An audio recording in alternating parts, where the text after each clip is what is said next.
Hello আমার প্রিয় শিক্ষার্থীরা, আজকে শিখাবো ইংরেজিতে ভাব ঠিক রাখার সুপার শর্টকাট টেকনিক। যখন বাক্যে এভরিডে, অলওয়েজ, ইউজুয়ালি, ওফেন বা সামটাইমস থাকে, তখন মনে রেখো ভার্বে ইস বা ইয়েস বসবে। মানে যদি সাবজেক্টে হি, শি বা রাফি এর মতো একবচন হয়, দেখো উদাহরণ: Rafi plays football every day.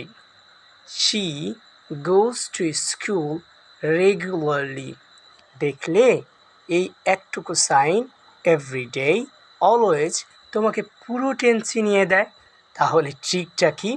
Everyday equal S or yes day, মানে বাক্যে এভরিডে দেখলেই ভার্বে ইস অথবা ইয়েস বসাও। আজকে শুধু এই ট্রিকটা মনে রাখো। নেক্সট ক্লাসে দিব এমন এক শর্টকাট যেটা শুনে বলবা, স্যার ইংরেজিতে একদম মজা।